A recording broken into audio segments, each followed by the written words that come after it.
有人花了近20年研究是什么让一些人更幸运，最后得出结论：运气很少像闪电那样孤立和戏剧性的降临，它更像风，一直不断地吹，有时静止不动，有时阵阵袭来，有时它会从你根本想不到的方向吹来。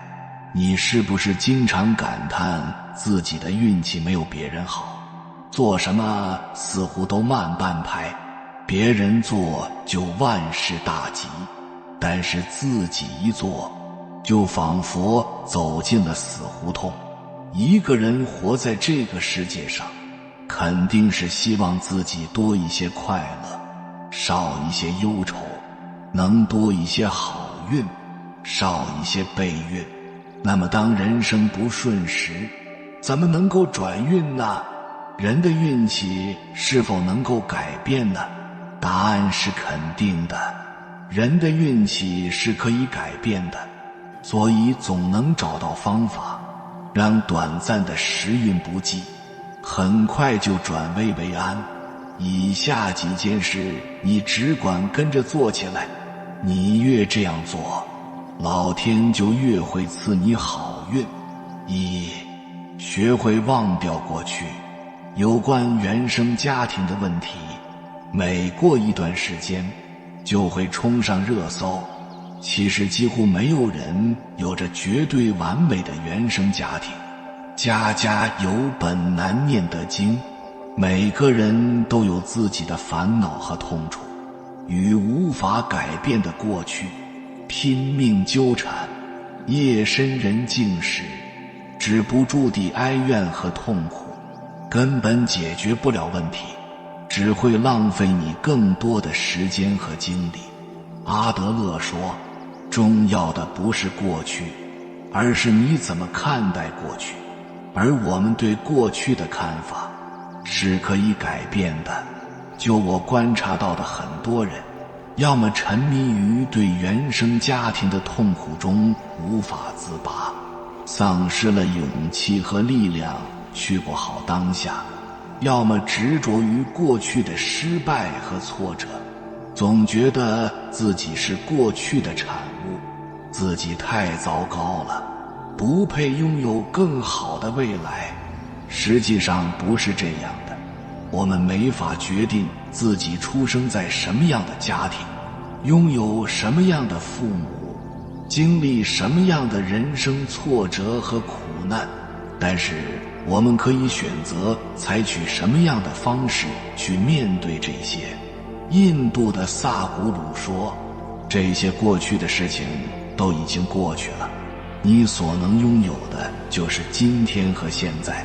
你为什么要让过去的事情再度复活呢？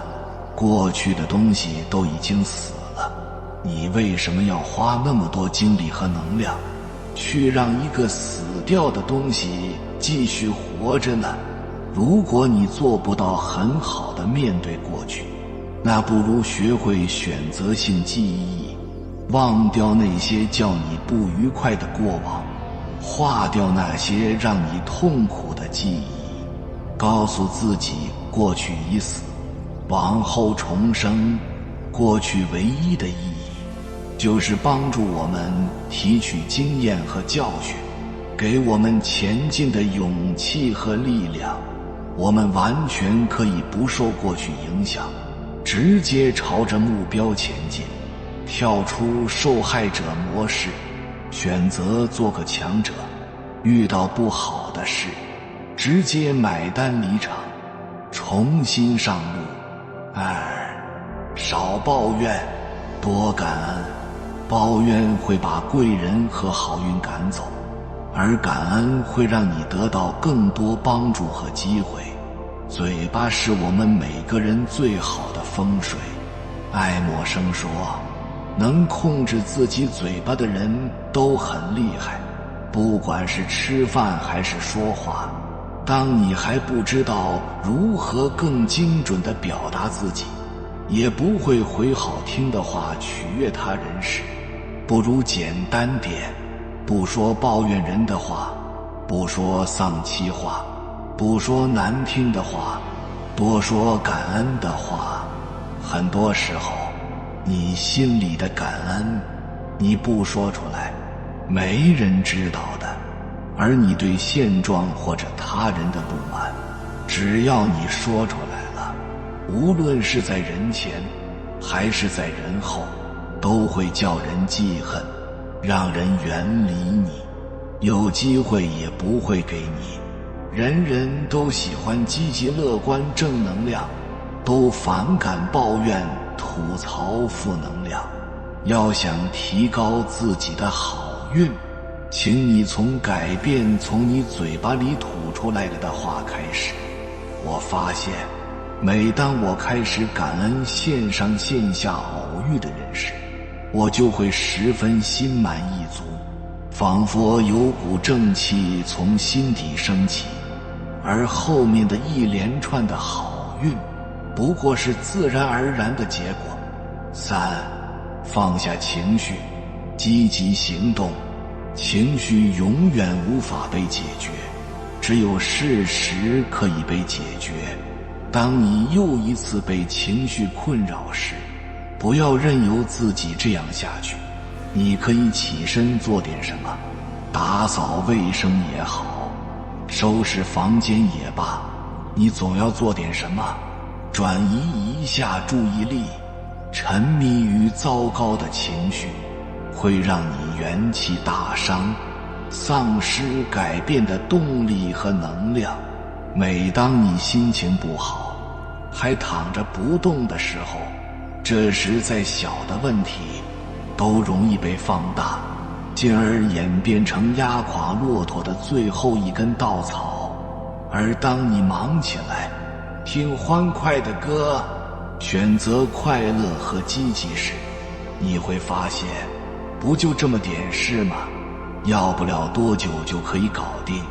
情绪走进死胡同的时候，记得要身体先行，主动掐断消极悲观的背景乐，去做事，让自己身体忙起来。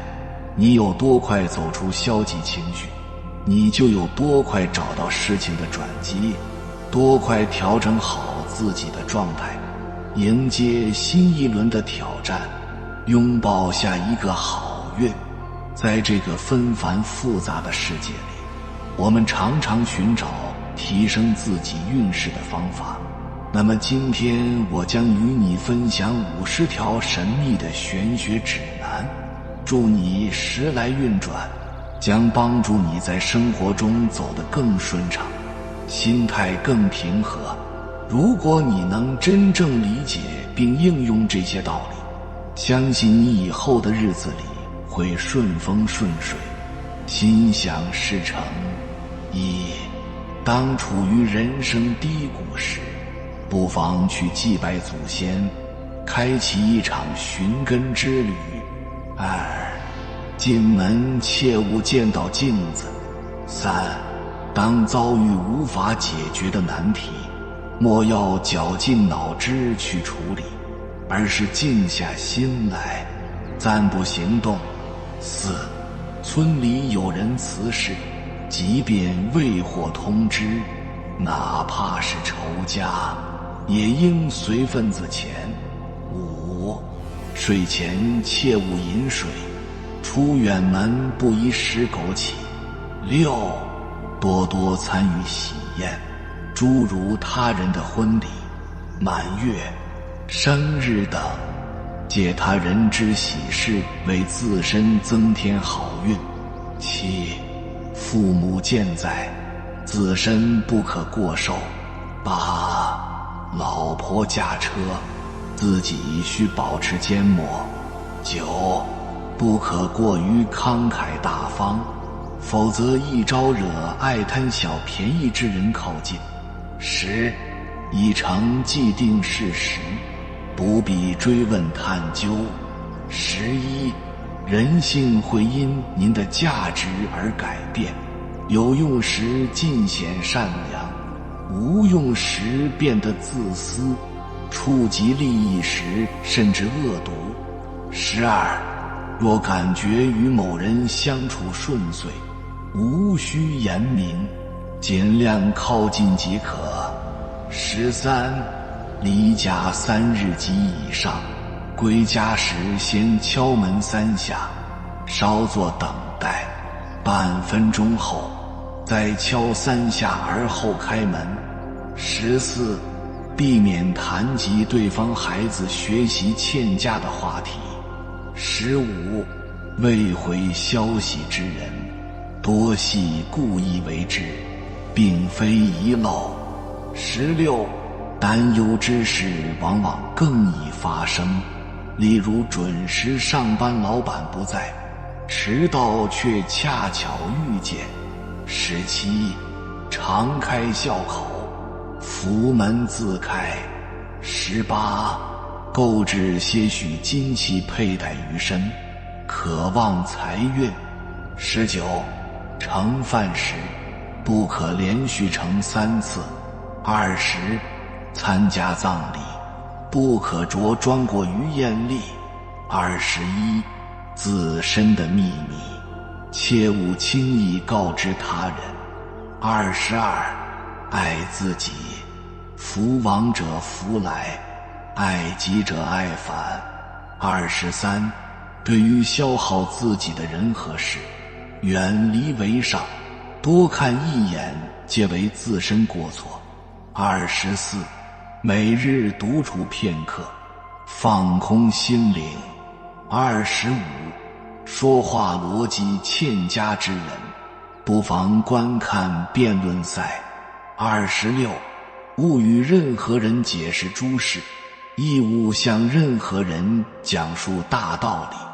27念头至关重要，您关注何物，便会吸引何物。28欲做之事，即刻行动，切勿犹豫拖延。29路上所见掉落之物，切勿随意捡回家中。30成年人的绝交，无需宣之于口。31审慎选取交往对象，以防降低自身价值。32身心一旦被疲惫充斥，思想与行为便会失控。33利他和爱人乃宇宙至上法则。34您的每一次灵魂觉醒，皆在为这世间布施。35对待老婆务必好些，亏妻者百财难入。36出门在外，稍为难服务员，以积德行善。37经常理发，勿让头发遮盖额头。38全家福，能不拍摄就不拍摄。39倘若有些人逐渐疏远，不必强求，顺其自然即可。40富贵时莫睡大宅，贫困时莫出远门。41劝诫老人莫要偏心，莫伤了孝心。42管好自己的嘴巴，有时不经意的一句话便可得罪一人。43无性婚姻难以长久。44阳台养仙人掌，阳台须朝南，可提升财运。45借运务必随礼，不可蹭吃蹭喝，否则会消损福报。46善待老人，父母乃我们的第一大福田。47拥有好运也莫要四处炫耀，暗自欢喜即可。48不可奢求过多，多则困惑，少则有所得。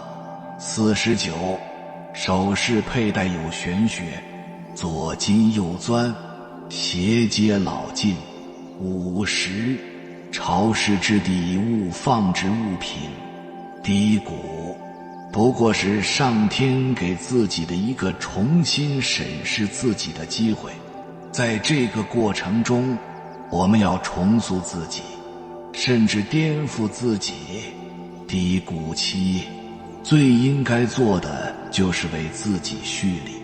01蓄满心力。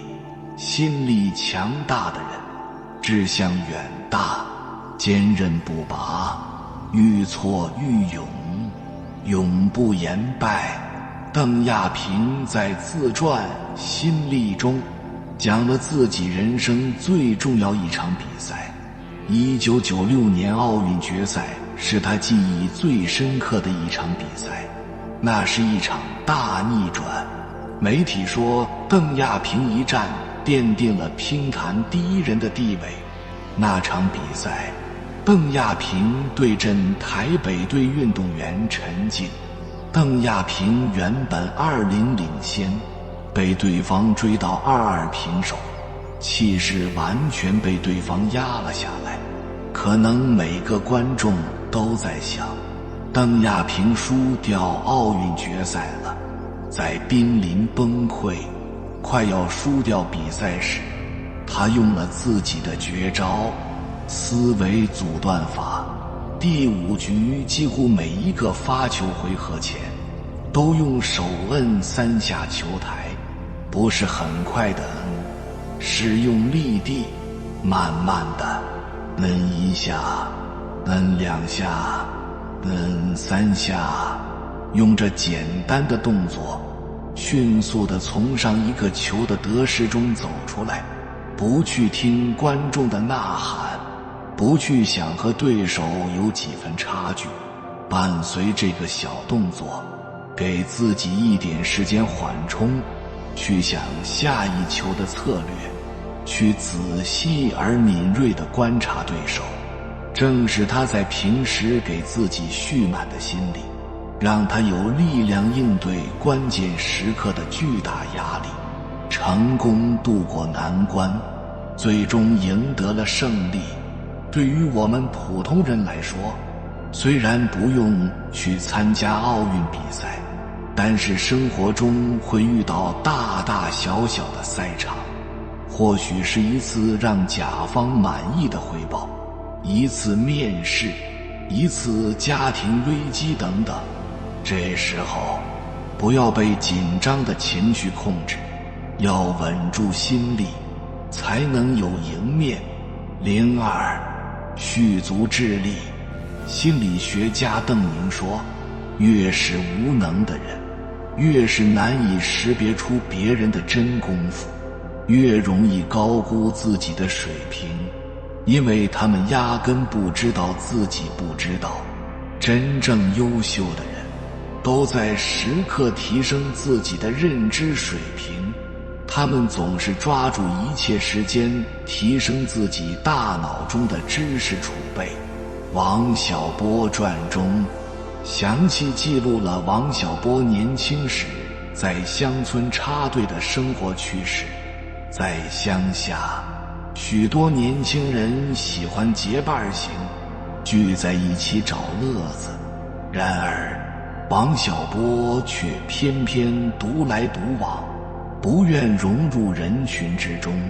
人们戏称他为野牛，而他自诩为一只独立思考的猪。一次追忆往昔，忆苦思甜的活动中，村长带着知青们围坐在一起，谈天说地，却发现王小波并未出现。一番寻找，大家最终在一个大草堆后面发现了他。他正捧着书，读得津津有味。在那段特立独行的时光里，他经常悄悄地进入书房，与先贤们进行思想上的碰撞。在别人眼中，他的行为显得古怪、不合群，但这恰恰为他提供了大量时间深入思考和自我沉淀。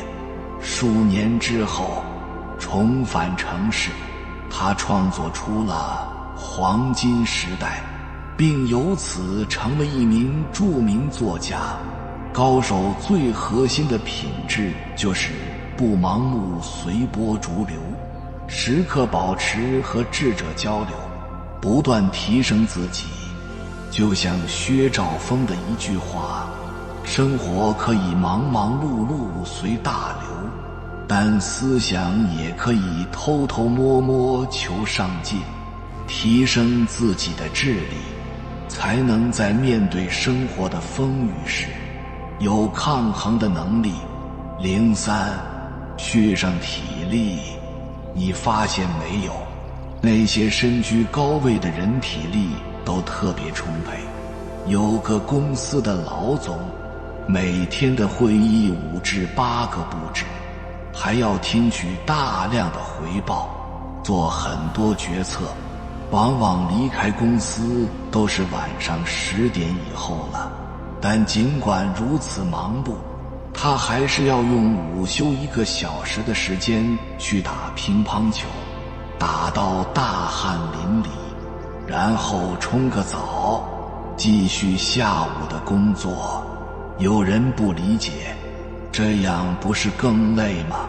他说，刚开始确实会觉得累，但长期坚持下来，体力越来越好，不但打球不觉得累，甚至工作起来也更觉得更有精力。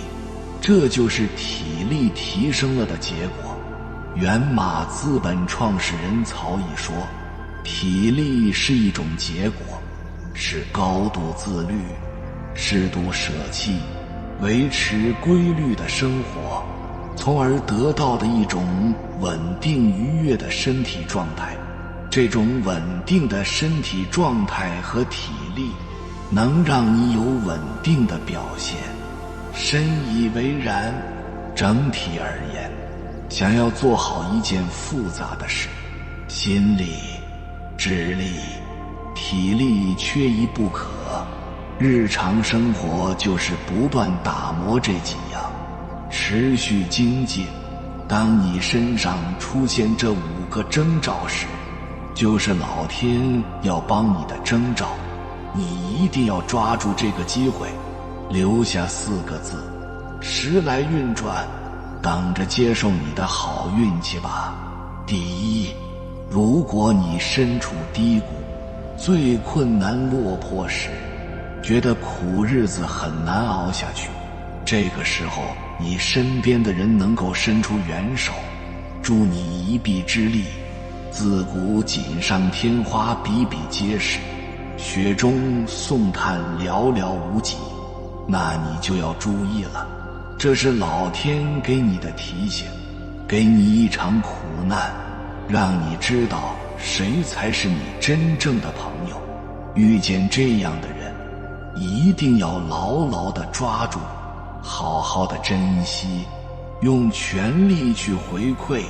第二，当你的工作和爱情遇到了挫折的时候，这个时候你一定要冷静下来，别草率地去解决一件事情，因为这是上天给你的考验。没有挫折就没有进步，无论是工作还是感情，都需要你做出正确的选择，这也是你人生道路的一个重要的转折。只要你选择对了，你的人生才会变得更加的平坦。第三，开始有自信。自信是一种非常美妙的品质，是心灵与灵魂凝结出来的一种精神，无论顺境逆境，都不会被外界所转。它可以让你在生活中取得很大的成功。如果你开始感到自己有了更多的力量和勇气，那么这就是一个很好的迹象，说明你已经开始走运了。第四，身边出现高层次的人。有些人小肚鸡肠，见不得别人好，如果身边出现了比自己厉害、聪明有钱的人，你要是能够结识这些贵人，那么你一定能从他们身上学到很多宝贵的知识，更好地提升自己，拓展更多的人脉。其实贵人呐，真的是一生难求几个，所以遇到这样的人，一定要牢牢地抓住，好好把握住自己生命中的机会。第五，懂得了感恩，开始有利他之心，站在他人的角度思考问题，持续地创造价值。懂感恩的人心宽，懂良心的人路宽。时间久了，别人都想靠近你，你的磁场一旦发生改变，境随心转，连贵人都会从天而降。有缘人，感谢你看到最后。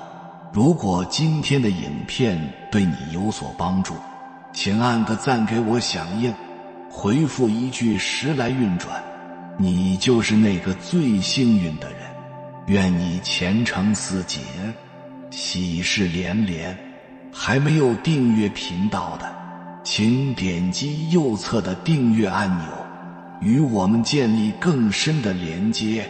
随缘加入会员，与同频之人共修福报，随喜转发，传播善知识，功德无量。